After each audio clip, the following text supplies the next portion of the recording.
This is such a beautiful project because there are 25 different authors telling their beautiful stories and also giving a tool and how they are achieving their best self-care and how they are embodying their own inner goddess. So we'll go ahead and get started on my chapter. Chapter 8. Go to bed like a goddess, how one nightly affirmation can spark gratitude and change your life, by Plantillas.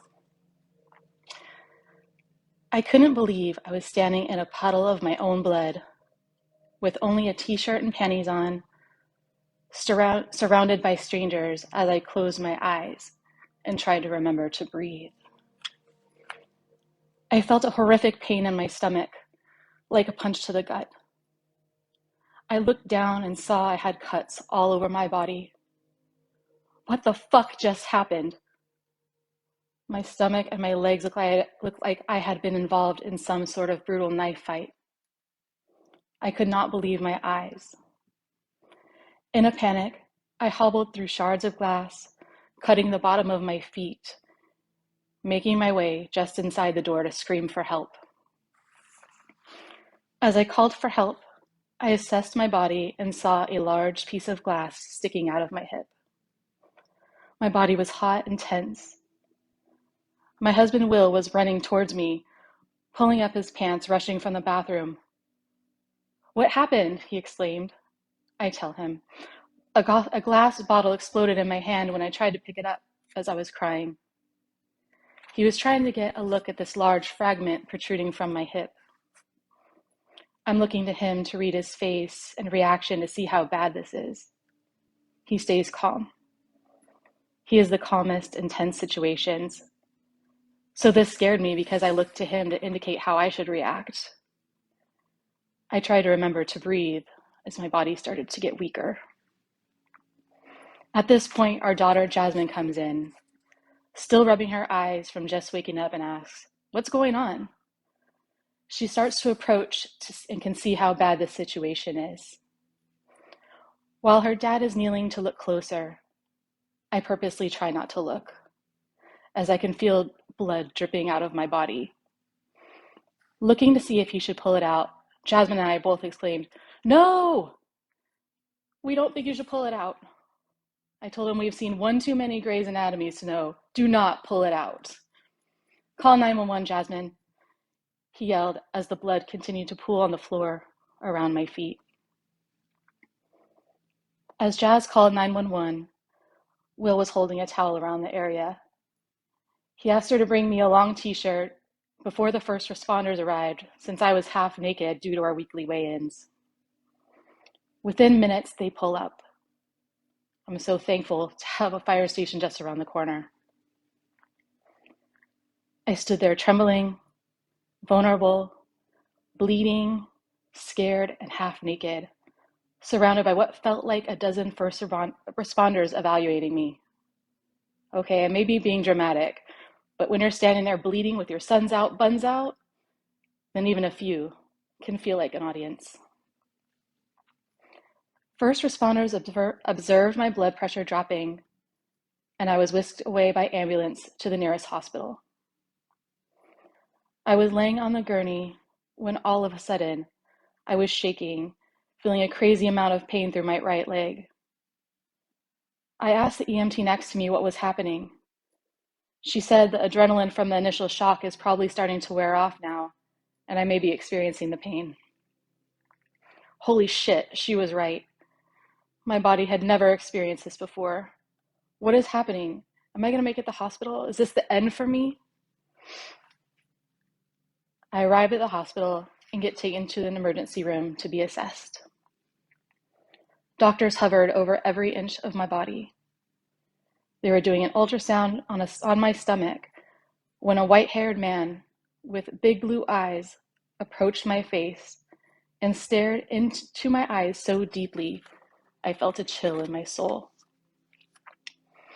He introduced himself as a chaplain. Why is a chaplain here? Oh my God, am I going to die? I know he was there to comfort me, but in this moment, it just sent me into a panic as tears were streaming down my face. I then felt horrific pain as I screamed, "Oh my God, what the fuck was that?" I heard a man's voice say, "They pulled out the glass." The jolt down the right side of my leg gave me the feeling that it was on fire and being electrocuted at the same time. My eyes felt as if they were about to bulge out of their sockets. From there, a CT scan determined I had more glass lodged in my leg, not visible to the eye. I needed emergency surgery to remove the remaining glass and stitch up the rest of the damage. It turns out the piece of glass that was stuck in my hip was just millimeters from my femoral artery. I am so thankful we did not try to remove it ourselves, as if it was any closer, I literally could have bled out and died right there in my entryway. I got sent home the same day after surgery with just a prescription for pain pills. I asked, "Okay, so what do I do next? I can barely walk. I need help getting up and down." The answer was a generic, "Rest for the week, don't use stairs, etc." I was in so much pain, not to mention that my right leg was numb in some areas. The following year placed me on a journey to heal, and the daily pain and discomfort I endured. Oh, excuse me. The following year placed me on a journey to heal the daily pain and discomfort I endured. In an attempt to heal, I saw many professionals and tried several modalities, such as physical therapy, massage therapy, electrons plus therapy, stimulation, cupping, scraping, etc. You name it, I did it. The physical recovery process was painful, but the hardest part was the mental recovery process. I went through a deep depression for months after this accident. It was the strangest thing to me, almost as if I were witnessing myself from the outside looking in. I was so disconnected from myself. We owned a business at the time, and I was unable to work for a while. When I did go back to work, I only had the energy to get up, go to work, come home, and lay back in bed. Laying in bed even started to feel like a chore. My body was heavy, and it was uncomfortable to move, and to find an enjoyable position to lay was nearly impossible. I didn't have an appetite, making it difficult to find the energy to get up and move around. I would be up all night, unable to sleep. I tried many different supplements to try to help me sleep, and I experienced plenty of why me moments during those nights of restlessness. I would cry because I felt lost and I did not know what to do next or how my life would unfold from here. These scars were deep. They were bright red, and they made me look like a victim. What would people think if they saw them perfectly framed around my bikini area? Will I have to wear shorts to the pool now? I was so self-conscious of the hot pink, deep scars that remained. It was an incredibly difficult period. I knew what was wrong, and I simply could not snap out of it. All I could see were gross scars and a severe lack of mobility. I could not wrap my head around how or why it happened and what it was trying to teach me. I felt it was difficult, but I had to find small ways to win in my day because I had no other ideas of what to do. I got creative. I started to hype myself up, even for the smallest wins. I would accomplish a small task, such as tidying up, and then I tell myself, "Yes, Tina, good job. I did it. Something, finally. Yes, right?" I was so grateful I was able to get up and move around a little bit more. One thing every day that I could say that I accomplished. After a while, I started to notice I would have these little conversations with myself. Like, "Hey, this is great you did this." And today I'm proud of you for doing that. You're amazing. And it became a practice for me, and I'll teach it to you too. I realized I was missing a significant foundation of my yoga practice: self-compassion and love for myself, mind, body, and spirit, which is something I've spent so much time on in the past. How could I have lost my connection to myself once again? Luckily, I have been there before, and this was all too familiar. Before I started practicing yoga in 2010, I had no clue about mind-body connection. No clue how it would feel, or even how it could feel. I felt insecure in my body for some reason. I'm assuming it was from the pressure of being a woman and merely existing. There is a constant pressure to be beautiful, but not in your own way. Be a lady, but don't be sexy. Have a body, a perfect body, but not too thin or you'll look anorexic. And not too thick or you're getting fat. These are all things that I heard. And when I look back, I wish I didn't care so much about other people's opinions so much. Once I started to be more consistent with my good job affirmations, I turned praises to my body, turning my thoughts into feelings.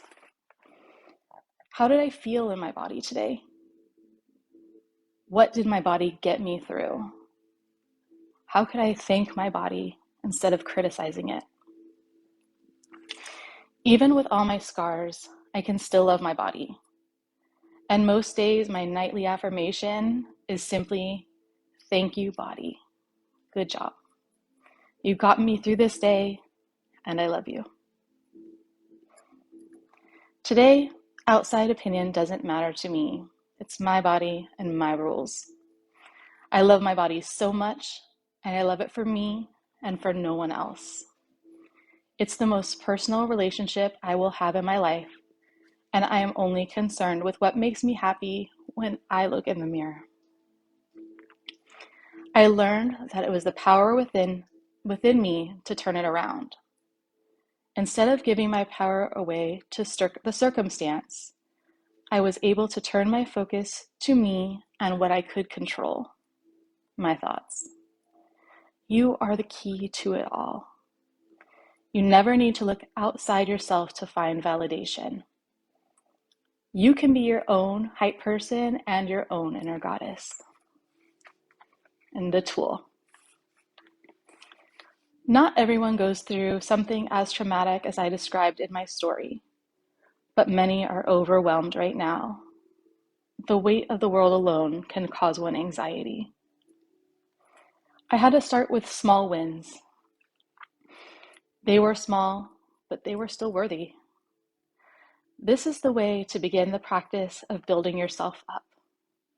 Keep showing up each night to tell yourself you did a good job and mean it.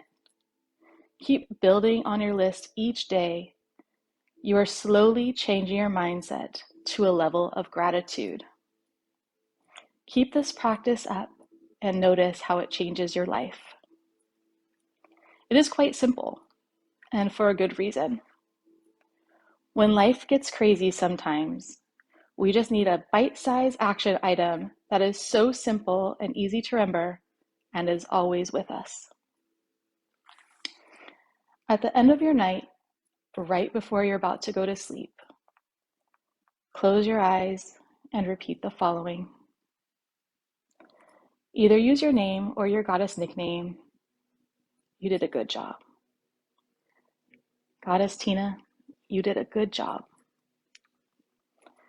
This is the perfect moment to praise yourself with a positive affirmation. Give yourself kudos for something you crushed today. Heck yeah, go for it. Feel free to add additional affirmations and go as long as you possibly can. Build yourself up, goddess. Never feel bad about empowering yourself. It is always within you. If you're not feeling it and you're saying something to yourself such as, I suck. I didn't do anything worthy of saying a good job about today. At this moment, guess what? You paused. You took a moment of reflection. You showed up. Now you can start to ask yourself why it is you are feeling this way. The more you do this, the more you question your feelings towards yourself. And in doing this, you are building inner trust. You are reminding yourself to check in each day and nurturing this very personal relationship with yourself. Keep showing up. This is the moment of reflection where you have the choice to find the good in each day. Sometimes we do not give ourselves enough credit for all the good that we do. We see everything as expected without seeing all the good that we do for ourselves and the good that we do for others that most of the time go unnoticed. We all have our own stories. Maybe you're a stay-at-home mom, have a full-time corporate career, or are in the midst of finding your own soul's purpose. All of those things can drive a lot of pressure, constantly feeling that we aren't doing enough. Like we should be doing more, giving more, just being more. With this nagging voice in the back of our head, it is easy to see why we have lost connection to just allowing ourselves to appreciate all that we do accomplish. We need to make time to appreciate ourselves. Celebrate the little things, because sometimes that's all we've got. We keep going. We keep showing up. Continuing to believe that tomorrow is another day, and we choose how we want to live our lives. Do we want to keep feeling how we've been feeling? Or are we ready to embrace our inner power and inner goddess? What I learned most from this experience was how to stretch my love, stretch my compassion for myself and my body as it healed, remembering that I am the one that holds the power. As I reflected at the end of each day, I realized more and more what a powerful soul I am. You have this power. We all have this power. Once we realize that it all starts and ends with us, and we are the thoughts we choose, we can begin to shift to an attitude of gratitude. This is one of the greatest gifts you can give yourself. You can start this shift with this one simple tool and embrace your goddess each day. Thank you so much for allowing me to share live my story and my tool in Chapter 8 of the Wellness Universe Guide to Complete Self-Care. I hope you enjoyed your copy. If you haven't got your copy, the link is in the description. Thanks again. I hope you have a beautiful day. I love you so much.